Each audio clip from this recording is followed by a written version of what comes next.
Hello, Self, Infinite Cosmos, Ohana, Soul, Dr. Nick here.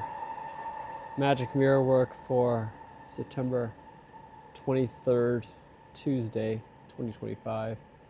Here in Port Moody, British Columbia, Canada. Just returned yesterday from a 3-week tour of Hong Kong, Taiwan, and rerouted to Osaka on the way back, through Osaka on the way back. Grateful to be here at sunrise. It's just past 7 a.m. Whole family is actually up here, including Bao Bao. And I think it's the best way to reset the circadian rhythm is actually seeing sunrise. I'm grateful for the lessons and the learnings recently from Dr. Jack Kruse, just reminding us that we create all these hormones when we expose ourselves to the sun, to the infrared light spectrum especially, to those UV sensors in the eyes as well, creating the melatonin, the vitamin D. And every time we're supplementing, are we really just overriding the systems? And having said that, sometimes we override the systems because we need some supplementation, but recognizing it's not a regular thing. And having said that, one of the things that has been brought up to me again is, regular enemas, still a good thing? I believe they are for me right now. And reevaluation. It was really important this morning to clear out. I've been a little backed up. I've been feeling not 100%. We'll chat more about that in the coming days, weeks, months. But yeah, definitely clearing out of the body. Definitely being with a lot of pain. And it's funny because I just watched the movie, the last Mission Impossible movie. And the one line that really stuck out to me is like, remember, Grace, it's just pain. It's just pain. And I'm reminded of that when I'm experiencing something now, whether it's physical, emotional, energetic pain. It's just pain. Can I be with it? And in the being with it, not try to create the lesson out of it right away. Just be with it. This being human, there's a pain associated with it. This infinite cosmic soul that we are collectively, or even if we're all one soul, hilariously, right? And then being tethered to, in a way, to one human body or existence or time, slowing things down that way too. And what we experienced over the last 3 weeks, like it felt like, again, lifetimes for us that we were gone. And coming back is such a reminder because it's just such a chill in the mornings now. I didn't have this level of chill for a while. When we left, we were having 30 degrees, 30-some degree days. And now I'm seeing all the condensation again. And the days and the nights here are almost the same again, 12 hours. And it's reminding me it's going to be time. Right now, I'm going to predict that we're going to book some tickets to probably Hawaii in the beginning of November. Learned so much from being with the family. One of the things we just got a little video for is the turtles that my son got to be the steward, owner, caretaker for about 5 days before we left Hong Kong. And now they're with our dear friends, family members, and just how happy they look. Living beings, taking care of them.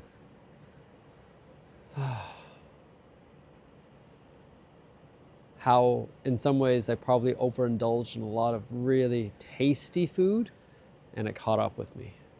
And my body's resetting and purging and clearing.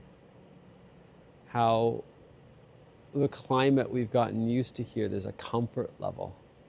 And in that discomfort of the heat, the humidity, and especially the non-native EMF and the people and the mentality of those Southeast Asian countries, I think that really caught up with me. I'll have to take a look again at the EMF meters out here, but over there, I could be in a place like this on a rooftop patio or out in a beautiful park. And I didn't realize this until I took the EMF meter out. It was in a rural area in Hong Kong. And the meter was spiking so high, I hadn't seen it spike like that before. And I can't imagine, how do we get to this point as a humanity that we're willing to do that to ourselves? And I think a big part of it is the ignorance is the bliss part. We've kept going and going and going. And soon I am going to launch the Bitcoin breath as part of Ohana Breath. I really want to chat more about how many of the things I'd been taught were not the full spectrum of what's going on. And one of the biggest things just to look at is just our own experience of the world. Oftentimes I've been told by experts that that's not how it goes. And now I look at it like I've been told before, targeting 2% inflation, 2% inflation. It's like, A, inflation, the more I look at it, doesn't make sense. But B, 2% inflation is a complete myth, a hoax, and a lie.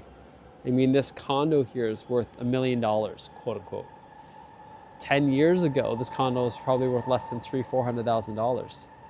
So it has more than doubled in the last 10 years. And that is more than 2% inflation. Now, 2% inflation doesn't mean 50 years to get to 100% doubling. And it's closer to that than it is to 10 years.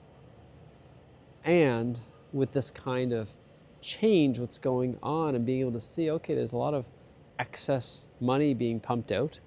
People are buying assets that they think are going to be a good place to park their money or appreciate, or things that they know. Real estate has always been told is a safe, stable investment. And many of these things hold true most of the time. And then you get to take a look at the times it doesn't. The implosion in the Japan housing market, the great housing crisis. And then now I'm learning about bonds, and right after the war, how they essentially eroded the value of bonds, and that's how they were able to lower the debt. At least that's part of the story I'm hearing about now. I don't know if it's true or not. I'm willing to say it though, because as I say it, it allows me to experience something different. I think that's part of the reason I want to do this whole Bitcoin breath thing. I may do a few episodes, podcasts, things where it's like complete bullshit. Complete bullshit. And later on I'll be like, why did I even say that? Why are you even listening? And over I remind myself and others, I'm just planting some seeds into our consciousness for us to think differently. Over and over again, it's been a school of unlearning. What am I willing to unlearn? What am I willing to see is just a theory? And even with my own body and health over the last few days, weeks, it's been, how can I let go of the idea that I know what's going on? And it's been really helpful because I can see my beloved and I both changing, because she has had much more of a focus on food, training as a dietitian. And so sometimes that's the first place she attributes things happening to. And now she sometimes is a little bit more fluid with that. So maybe it wasn't just the food. Maybe it wasn't just what I put into my body that I can physically see. And now I'm taking a look at that first principles, looking back. It's like, it's not that having therapies, treatments for all these quote unquote different diseases is bad. Rather, when we're willing to accept that the incidence of all these diseases is increasing so exponentially, and we are unwilling to shift our paradigms, it's a paradox. Why is that the case? And it's not that I agree with or disagree with certain politicians. I'm not here to jump into the political spectrum. But more and more, how many things have been going on to continue the process of the system? And I really enjoyed, there's a post from, I think her name is Simone. She's like, I've been posting a lot of stuff that seems like it's really negative, all that stuff. Just want to let you know that in my everyday life, like, things are going really, really well. And I think that's very similar to me. Like, I'm seeing a lot more of the dysfunction, and I'm enjoying life a lot more. And it's part of the paradox. And part of it is recognizing I don't have to not enjoy life if I see the dysfunction. And I don't have to not create wealth if I see wealth disparity. It's funny when I talk about the Bitcoin breath, it's going to be pretty simple in the sense of If you want to know what the investment thesis is, it's Bitcoin. Part of it, though, is actually creating enough space for unlearning, understanding, self-understanding, so that you understand what you're getting into, where you're getting into, and continuously learning, because there is a learning curve that will benefit you, especially when times feel tough. Because like most people, asset price goes up that I own, I feel like I'm smart.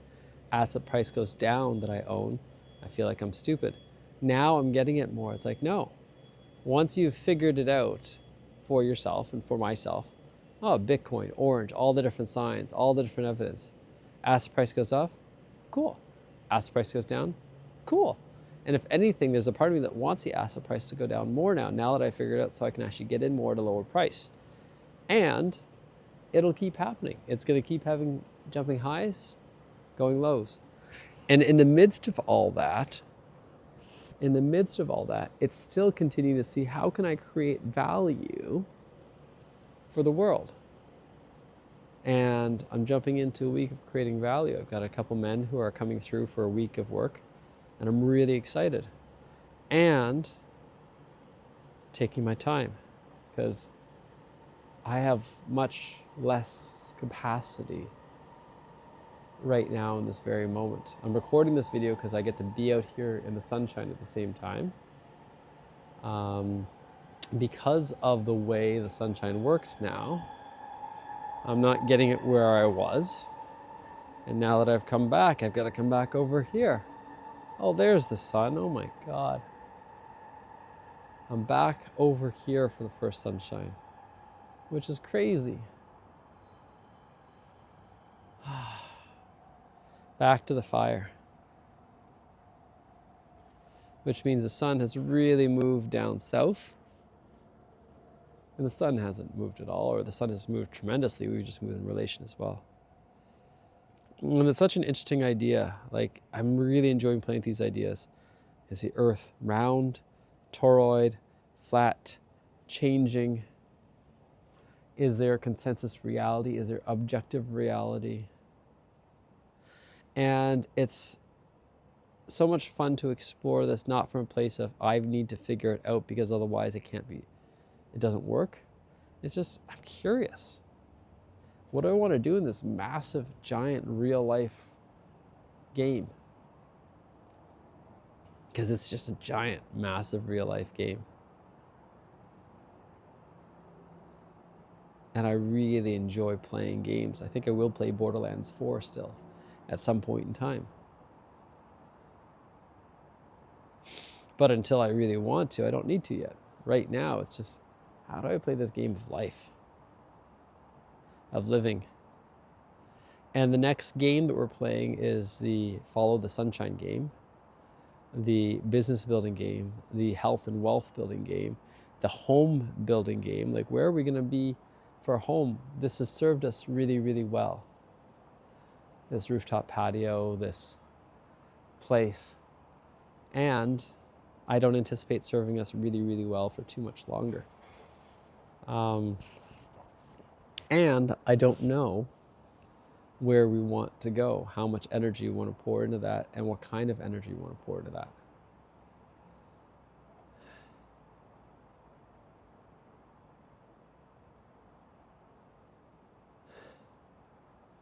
How to leverage it all.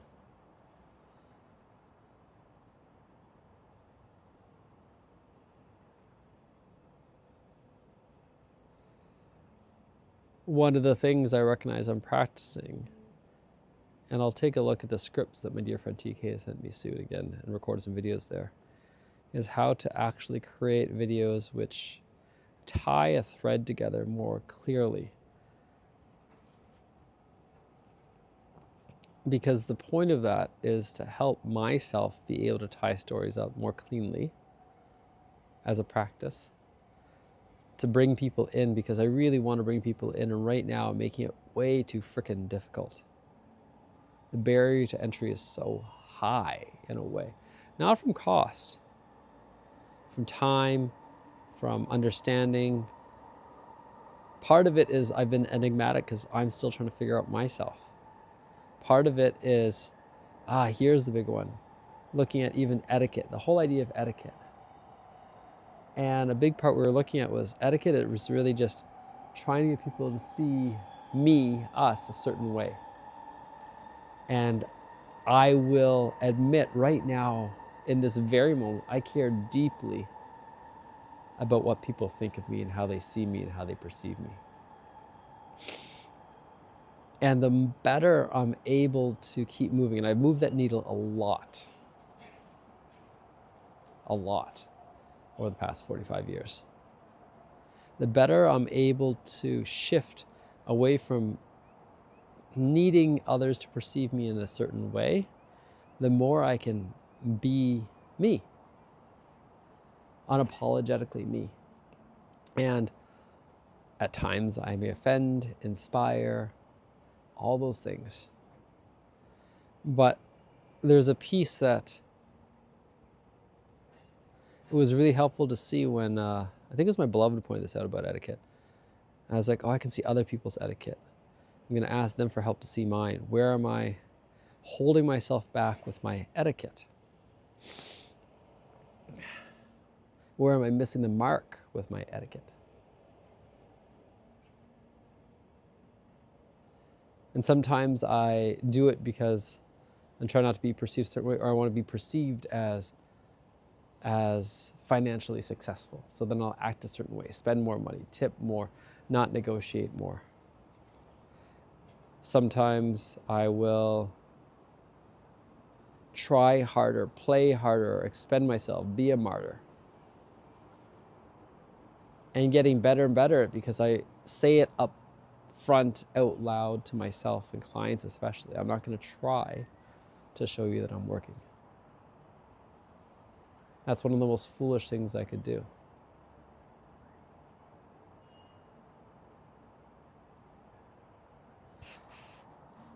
And anytime we put a key performance indicator based on me showing you that I'm working, that doesn't directly translate into a result. That's actually getting in the way.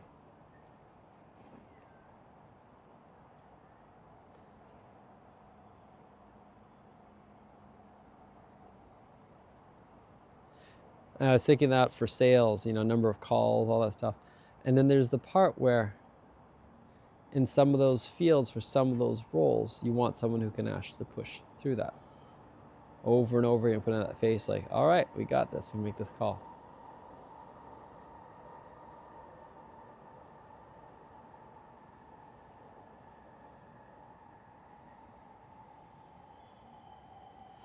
This trip bought new luggage.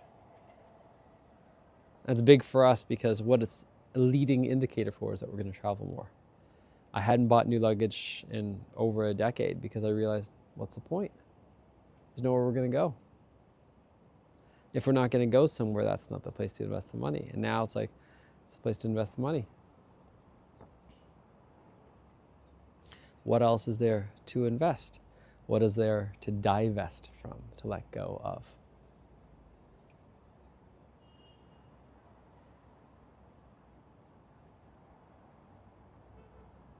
This Camp Chef stove and barbecue attachment, I'm going to reach out to my dear friend Steve in Vesna and say, hey, would you guys like this? Clean it up, probably is going to work great.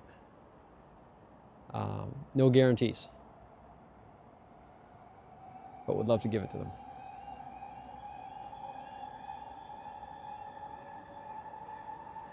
Same thing with this thing. If they want to take it down, you're welcome to it. That's probably what I'll say to them. I just know that I am not going to, nor do I want to. I definitely do not want to put it up again. I definitely do want another version of it. I will bring it up to my dear friend Francis and see if it's worthwhile to do that.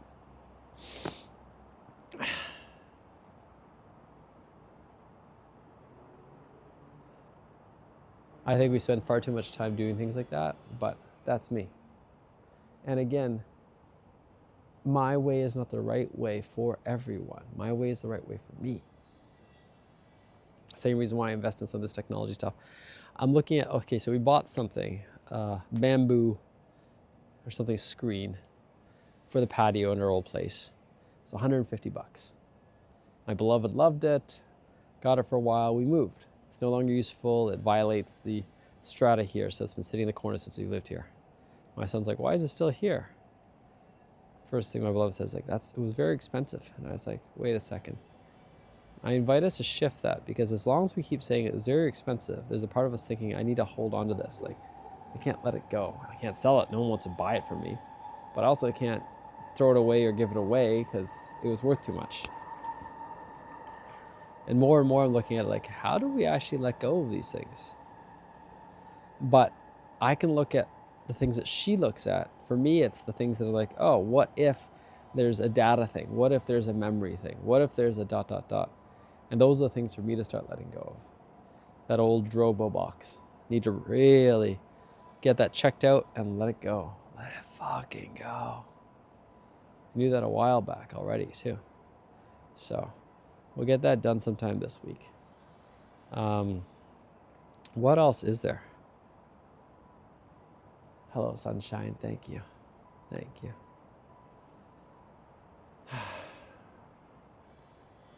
Yeah. Looking at money, fiat currency. It's so funny to find out that, oh yeah, they've just been printing money the whole time. The whole time since I've been alive, since 1980, they've just been printing more and more money. So much more money. Is it surprising that everything's gone up at least 10 times? There's been 10 times as much money being printed. Right? And follow the money will lead you where you need to go. And things are designed not as a glitch. It's part of a feature, but whose feature is it? I just saw the title, like, the drop call from the call center. It's actually by design. It's like, yeah, of course. Oh, we dropped a call. Shucks. Does that hurt them? No. Do they purposely pay for terrible service? Yes. Terrible language skills? Yes. Just enough to say that they have some proficiency? Yes. And then everybody wins. Like, this terrible call center gets to make some money. It's terrible internet. Like, everyone is playing this game.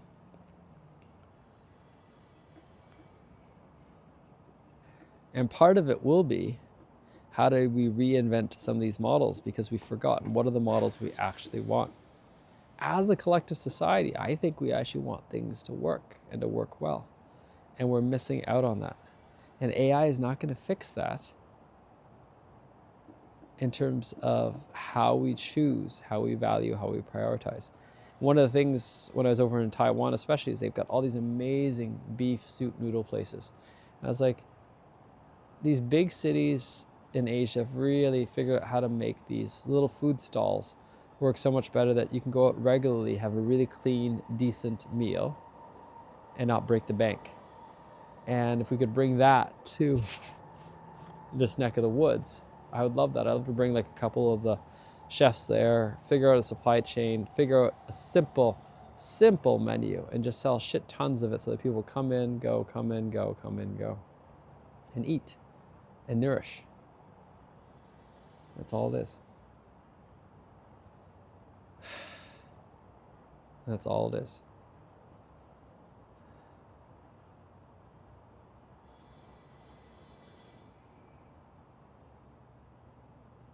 And then we get to realize how nice it is just to eat and nourish. How nice it is just to eat and nourish.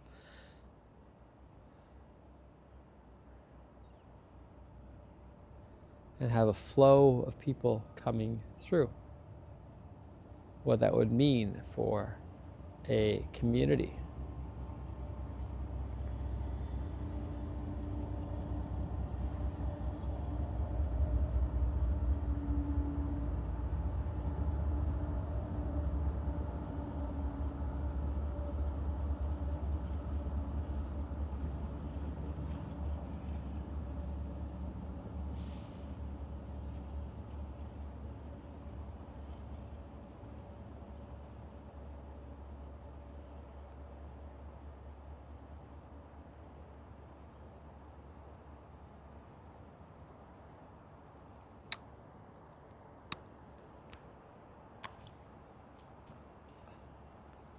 I'm thinking about all the little logistical things of that right now. It's funny how my brain dives into it going, okay, but how do we find the land, find the space? How do we create a space that actually is good for locals and not just tourists, especially if it does successfully? It's like, these are all problems that we can solve.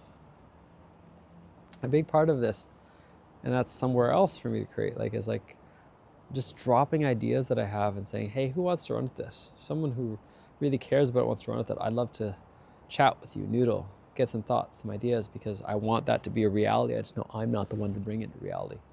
Really good, local, accessible food, simple menus, simple meals, because that's the biggest thing. Like soup noodle place, the whole point is you gotta have really good ingredients for the noodles, handmade,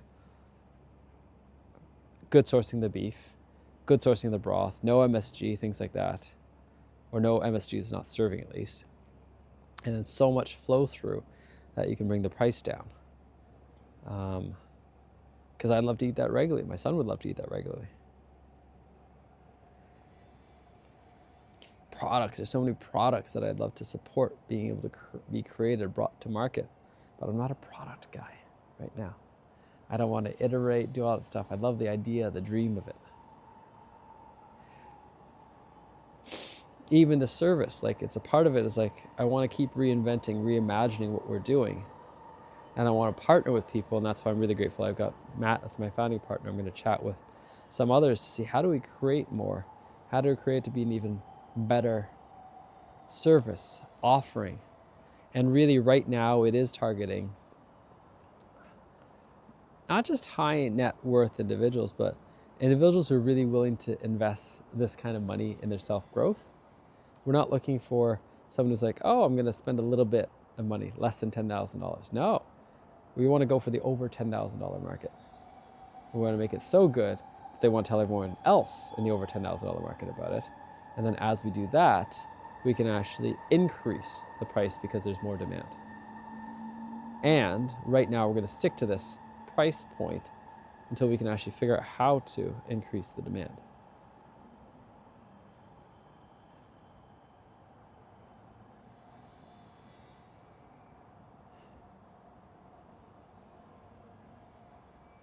So growing based on $10,000 price point, at least 2 people each time.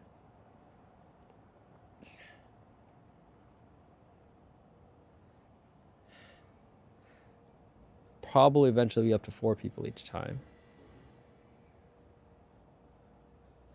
And increasing this Ohana breath, having not just Ohana breath in general, Ohana breath Bitcoin, Ohana breath unlearning. So special themes based on that. And then some more intermediate, longer profile programs, between 4 and 6 hours probably, to allow for more interaction, discussion, to really enliven the space. And we're doing this, one of the top reasons I'm doing all this is because I'm having freaking fun when I'm doing it. Otherwise I'm speaking to a vacuum like this, and there's a benefit in this. I can do this anytime I want to. And it's not quite the same. And this is my work. I get to have a lot of fun, learning lots, thinking deeply, playing with, noodling with. And one of my skills is continuously noodling with letting go of ideas, letting go of ideas, letting go of ideas.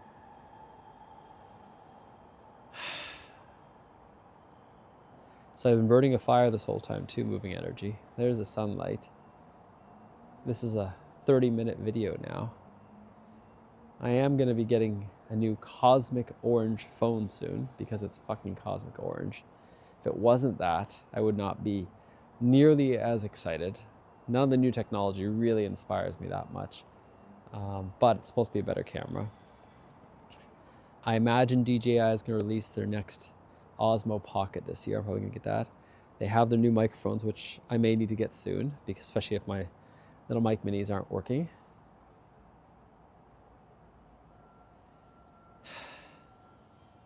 So there's a number of different things. It isn't always easy, and it doesn't have to be hard. It isn't always easy, and it doesn't have to be hard. Thank you.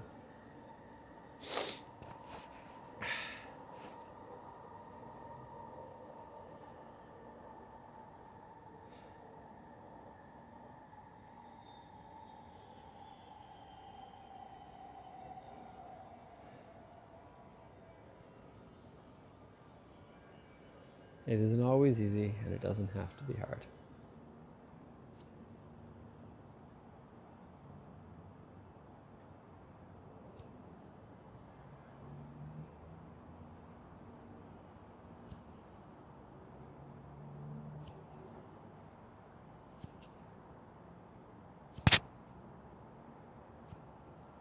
All right.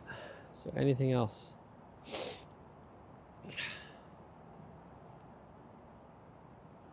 Is there anything else? There's probably so many more things, and we're going to leave it at that for right now.